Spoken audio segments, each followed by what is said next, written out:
Salut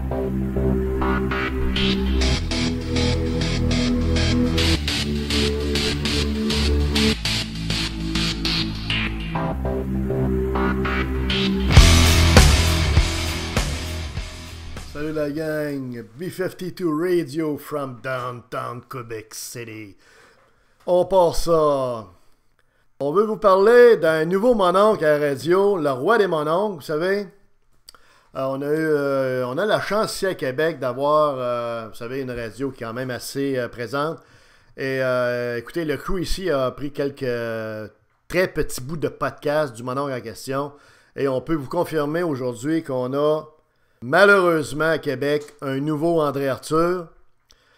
Écoutez, on ne sait pas si c'est le fils spirituel André Arthur ou si, en tout cas, s'il y a un lien de parenté, mais véritablement, il se fait appeler Jean-François Filion ou encore Jeff Fillion. Et écoutez, c'est Jeff Arthur ou Jean-François Arthur parce que le gars est carrément l'émule, le sosie, le duplicata, le triplicata, la copie conforme de ce triste C qui était André Arthur qui a sévi sur les ondes de la radio à Québec pendant peut-être 75 ans. On le dit en tout respect quand même parce qu'il reste qu'il a duré et qu'il y avait des grosses cotes d'écoute. Bon, c'est un phénomène en tant que tel, sauf que c'est pas nécessairement un exemple à suivre. Mais on a vraiment un niveau, on a un bonhomme qui a carrément calqué le style de radio de André Arthur, très trash, et qui s'appelle Jean-François Filion, qui est à CHOI Radio 3X. Écoutez, on ne sait pas ce qui se passe avec ça, là, parce qu'on est en 2018, OK? Et pourquoi on vous dit que Filion, c'est le nouveau André Arthur? Très simple. Très, très simple. Parce qu'il y a la principale caractéristique qui était celle d'André Arthur, que tous les gens nous ont dit, et les podcasts qu'on a entendus, c'est qu'il y a le piton collé. Il y a le piton collé. OK? Jeff Fillion, d'abord, c'est rendu un vieux. C'est un gars qui est dans la cinquantaine. Je ne sais pas s'il a 50 ans, 55 ans ou quoi. Mais on le dit en tout respect parce qu'on n'est pas vieux tant que ça. Mais en même temps, tu es plus jeune là, à 50, 55 ans. Fait que c'est un petit... Mais c'est surtout qu'il radote. Il y a le piton collé. OK? Sur une coupe d'affaires. Et il n'est pas capable de décoller. Fait que ça vire autour tout le temps du même bobo. Ça vire autour tout le temps des mêmes marottes. On pourrait l'appeler le king des marottes. C'est quoi ces marottes-là? Très simple. La première marotte, c'est la bombe. Le maire Régis Labombe. Yahi Régis Labombe pour s'en confesser. Pourquoi? Première raison et principale raison qu'il n'avouera jamais, parce que Labombe a une tête de cochon pareil comme lui. D'ailleurs, ces deux individus-là ont quelque chose en commun. Ils viennent tous les deux du Lac-Saint-Jean.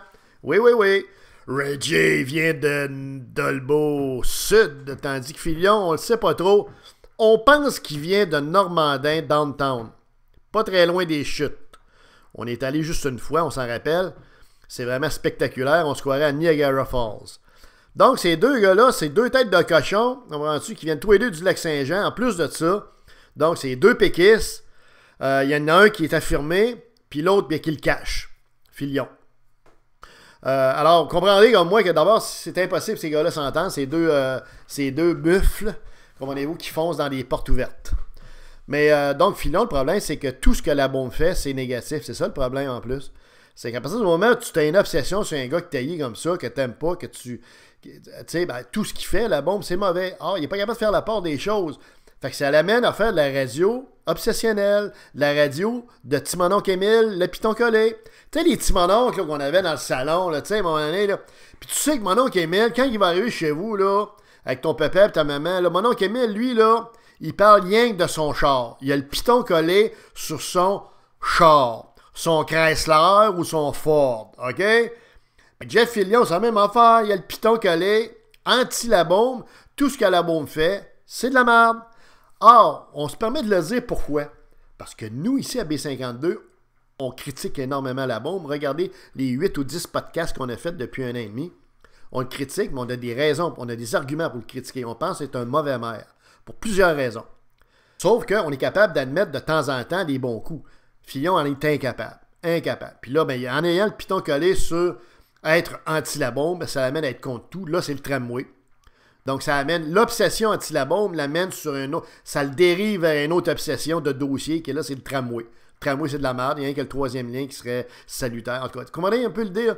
Ça, c'est sa première marotte au Timononcle Filion, ce quinquagénaire, comprends-tu, maître de la boulette blanche, qui est millionnaire et qui a un domaine en Floride, dans le coin de Fort. Alors, ça, c'est la première marotte, OK, de Jeff. Je pars ma tondeuse, Filion.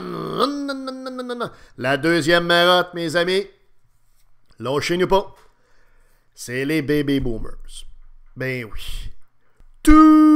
Absolument tout est de la faute des baby boomers, selon ce triste macadam qui est Jean-François Filion. C'est pas compliqué. Si les toilettes sont bouchées chez eux, qui sont pleines de marde, c'est la faute des boomers. Si le spaghetti que sa germaine y a servi goûte la marde, c'est la faute des boomers. Si ses enfants ont des notes à l'école qui sont pas à la hauteur de ses attentes, c'est la faute des boomers également. Si finalement son char est au garage puis il scrape parce que je sais pas trop, moi son moteur a sauté, c'est la faute des boomers. Tout est à la faute des boomers selon ce monsieur Filion. On comprendra que le nabo en question, là, il engraisse, il en beurre épais pas mal. Et le pire, c'est que quand il chante contre les boomers, il y a 2-3 affaires de complètement folles là-dedans. Un, il est lui-même probablement un boomer ou pas loin d'être un boomer. Il est dans la cinquantaine. C'est un vieux, Christ. Hey, Jeff, si tu l'entends, mon podcast, peux-tu te regarder dans le miroir avant qu'il casse, là, puis réaliser que t'es rendu un vieux, toi aussi. Fait qu'arrête de parler des vieux boomers, puis des vieux ici, puis des vieux ça. T'es un vieux, toi aussi. T'as plus 22 ans, là, tu sais, quand tu bavais tout le monde dans la ruelle. Non, non, non, c'est terminé, ça. Puis tu mangeais des claques à la gueule, probablement. Donc, c'est ça. Et il faut à un moment donné que tu slackes la poulie, là. Les boomers sont responsables de tout. Faux. Les boomers ont fait des bonnes choses, puis ont fait des mauvaises choses. Chaque génération fait des belles choses, puis des moins bonnes. Ça va être la même affaire pour les jeunes, les milléniaux qui s'en viennent. Ils vont faire des choses solides, puis ils vont faire des choses... Bon, c'est comme ça. C'est ça, la vie. Puis c'est une roue qui tourne sans arrêt. Mais son obsession, c'est les boomers, ça n'a aucun sens, vous comprenez? Tout est vraiment, là, il y a toujours un mot sans. Et l'autre affaire qui est complètement insensée, quand il charge les boomers, il charge contre ses propres parents, ou je sais pas, moi, c'est... On les connaît pas, là, mais sa mère est une boomer, c'est mon oncle, c'est ma tante, il y a plein d'amis de ses amis ou des pères de ses amis qui sont tous des boomers. Fait que quand il traite des boomers de mangement puis de trou du cul, il traite sa propre famille, ses propres amis de trou du cul de mangement. Faut-tu vraiment manquer? Faut vraiment avoir un mélange, là, le cortex, là, c'est ton cortex, là, le cortex supérieur, Jeffrey. Comprends-tu les neurones? Comprends-tu? Il y a une coupe de bielle qui tourne dans le sens contraire. Au lieu d'aller forward, ils vont rewind. Comprends-tu? Faut que tu tournes la petite manivelle, t'y remettes à forward. Puis t'arrêtes ça, là. Parce que tu craches dans la face de ta propre famille, tes propres amis ou des parents de tes amis. Comprends-tu, Jeffrey? Un peu de jugement, ça nuit pas de temps en temps. Bois de la camomille, bois de la canneberge, bois quelque chose. Bois des tisanes, mets-toi quelque chose, tu sais. Slack un peu, là. Alors, vous comprendrez que Jeffrey Filion, et ce qu'il faut voir aussi de Jean-François Filion, c'est que c'est un gars fauné. C'est un gars fauné. C'est un gars qui n'est pas ce qu'il paraît être. OK? Tu peux te permettre d'être de droite, de très à droite comme il l'est quand tu es millionnaire comme il l'est, mais tu peux pas bien être de droite, comprends-tu, quand tu n'as pas été trop gâté par la vie, puis que tu n'arraches, puis que tu es très pauvre, puis tu n'es pas tout à fait en mesure de travailler. On se comprend, il y a toutes sortes de monde dans la vie qui n'ont pas les chances égales.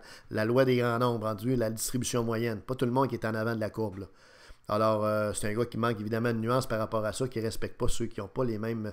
Alors, c'est un gars fauné aussi, c'est un gars qui dit... C'est un gars qui donne un show. Et ce problème d'un gars comme ça à la radio, c'est que tout est noir, tout est négatif, il n'y a rien que de la merde. Ce show qui est important pour lui, c'est sa famille, son golf, son domaine, puis ses millions. À part ça, le reste, c'est de la merde, là. Comprends-tu? C'est un mercenaire. Tout est négatif à Québec. Ce gars-là amène juste un vent de merde, un vent de négativisme, un vent de... Tout est noir, tout est sombre. On se croirait dans un roman de François Mauriac, dans un land du mois de mai, quand il nous pisse sa tête, comprends-tu, qu'il vente d'en face. Tu sais, Filion, c'est ça, comprends-tu? Ça n'a aucun sens, là, tu sais. Alors, c'est de la radio, vraiment, le toxique, là. Toxique au maximum, tu sais. Il n'y a pas un parti politique qui est correct, comprends-tu? Alors que c'est les libéraux et les péquistes sont au pouvoir depuis 50 ans. Il me semble qu'on serait dû pour un changement. Bon, non, pas en tout. Là, il est collé avec un petit bonhomme qui s'appelle du Parti conservateur. C'est un autre millionnaire qui fait de la radio juste pour s'amuser puis s'écouter parler, un narcissique. Moi qui s'appelle Adrien Pouliot, je crois.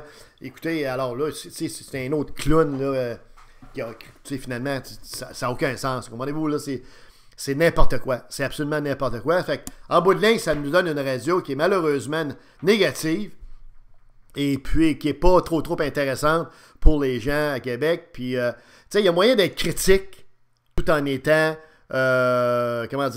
objectif. Il y a moyen d'être anti-la bombe tout en reconnaissant des beaux coups qui sont faits par sa gouverne, sous sa gouverne au municipal. Comprenez-vous? Ça, je pense que c'est quelque chose qu'il a oublié. En passant, souvenez-vous, mon Jeffrey, on est au pub. Nous autres, on est tous de Limoilou, le crew, comprends-tu? On est souvent au pub. Tu viens au pub, tu demandes B52. On se fait plaisir d'aller te serrer la main. Ça nous ferait plaisir de venir au pub. Encore plus, si tu veux vraiment nous faire plaisir, amène Reggie avec toi, là. Le Nabo de Dolbeau. Nabo, N-A-B-O, Dolbeau, D-O-L-B-O. C'était B52 Radio.